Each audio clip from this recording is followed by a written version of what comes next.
They all seemed to know why Larkin did not answer at once. His shoulders seemed to shrink down closer to the table. "If everybody could pull for a common purpose, then nobody would have to be hurt," he cried suddenly, in a tone of incongruous despair. He saw Taggart watching him, and added, pleading, "I wish we didn't have to hurt anybody." "That is an antisocial attitude," drawled Taggart. "People who are afraid to sacrifice somebody have no business talking about a common purpose." "But I'm a student of history," said Larkin hastily. "I recognize historical necessity." "Good," said Taggart. "I can't be expected to buck the trend of the whole world, can I?" Larkin seemed to plead, but the plea was not addressed to anyone. "Can I?" "You can't, Mr. Larkin," said Wesley Mooch. "You and I are not to be blamed if we—" Larkin jerked his head away. It was almost a shudder. He could not bear to look at Mooch. "Did you have a good time in Mexico, Orrin?" asked Taggart. His voice suddenly loud and casual. All of them seemed to know that the purpose of their meeting was accomplished, and whatever they had come here to understand was understood. "Wonderful place, Mexico," Boyle answered cheerfully. "Very stimulating and thought-provoking. Their food rations are something awful, though. I got sick. But they're working mighty hard to put their country on its feet." "How are things down there?" "Pretty splendid, it seems to me, pretty splendid. Right at the moment, however, they're— But then what they're aiming at is the future. The People's State of Mexico has a great future. They'll beat us all in a few years." "Did you go down to the San Sebastian mines?" The four figures at the table sat up straighter and tighter. All of them had invested heavily in the stock of the San Sebastian mines. Boyle did not answer at once, so that his voice seemed unexpected and unnaturally loud when it burst forth. "Oh, sure, certainly. That's what I wanted to see most." "And?" "And what?" "How are things going?" "Great, great. They must certainly have the biggest deposits of copper on Earth down inside that mountain." "Did they seem to be busy?" "Never saw such a busy place in my life." "What were they busy doing?" "Well, you know what the kind of spick superintendent they have down there. I couldn't understand half of what he was talking about, but they're certainly busy."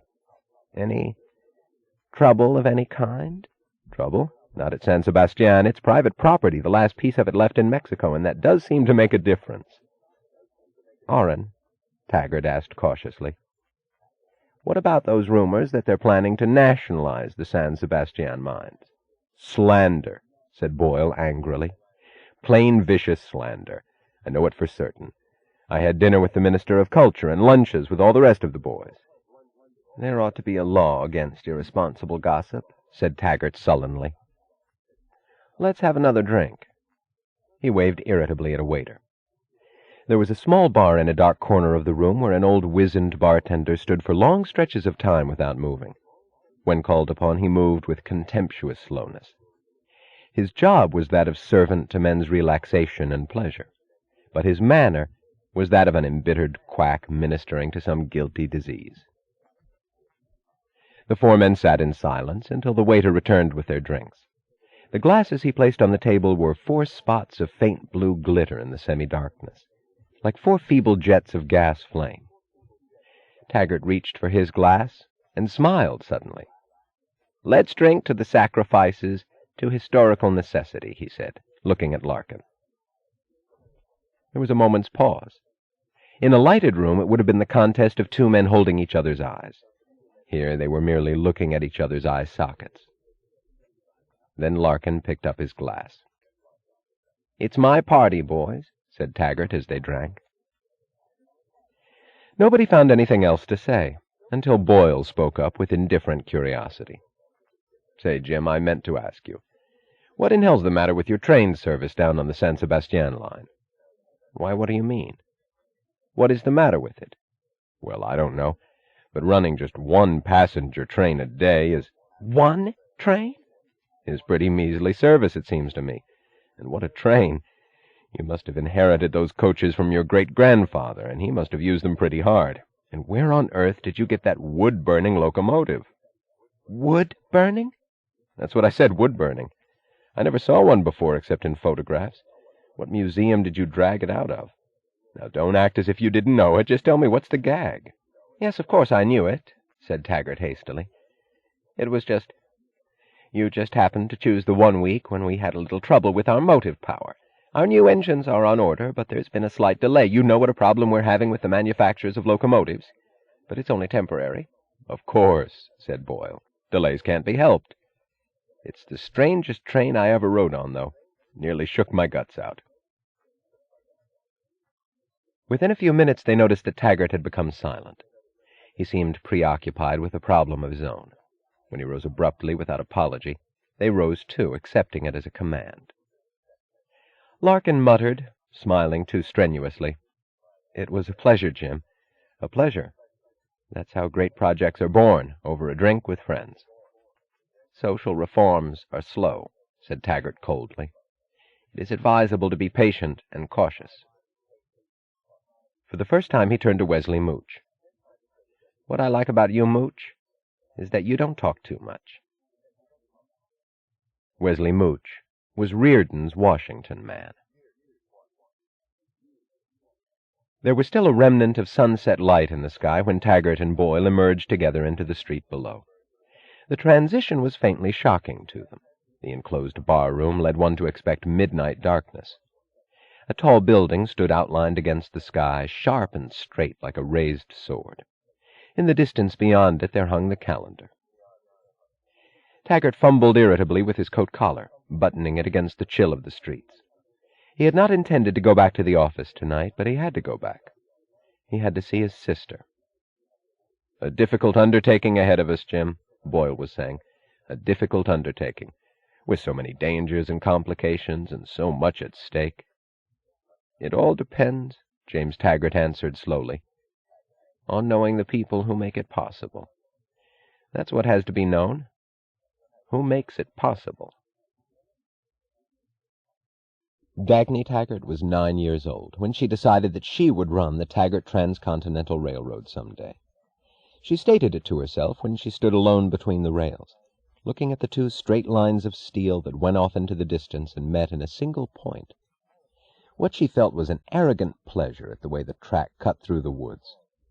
It did not belong in the midst of ancient trees, among green branches that hung down to meet green brush and the lonely spears of wildflowers. But there it was. The two steel lines were brilliant in the sun, and the black ties were like the rungs of a ladder which she had to climb. It was not a sudden decision, but only the final seal of words upon something she had known long ago, in unspoken understanding, as if bound by a vow it had never been necessary to take. She and Eddie Willers had given themselves to the railroad from the first conscious days of their childhood. She felt a bored indifference toward the immediate world around her, toward other children and adults alike. She took it as a regrettable accident, to be borne patiently for a while, that she happened to be imprisoned among people who were dull. She had caught a glimpse of another world, and she knew that it existed somewhere, the world that had created trains, bridges, telegraph wires, and signal lights winking in the night. She had to wait, she thought, and grow up to that world. She never tried to explain why she liked the railroad. Whatever it was that others felt, she knew that this was one emotion for which they had no equivalent and no response. She felt the same emotion in school, in classes of mathematics, the only lessons she liked. She felt the excitement of solving problems, the insolent delight of taking up a challenge and disposing of it without effort, the eagerness to meet another, harder test. She felt at the same time a growing respect for the adversary, for a science that was so clean, so strict, so luminously rational. Studying mathematics, she felt quite simply and at once. How great that men have done this, and how wonderful that I'm so good at it. It was the joy of admiration and of one's own ability growing together. Her feeling for the railroad was the same, worship of the skill that had gone to make it, of the ingenuity of someone's clean, reasoning mind, worship with a secret smile that said she would know how to make it better some day. She hung around the tracks and the roundhouses like a humble student, but the humility had a touch of future pride, a pride to be earned. "You're unbearably conceited," was one of the two sentences she heard throughout her childhood. even though she never spoke of her own ability. The other sentence was, "You're selfish." She asked what was meant, but never received an answer. She looked at the adults, wondering how they could imagine that she would feel guilt from an undefined accusation.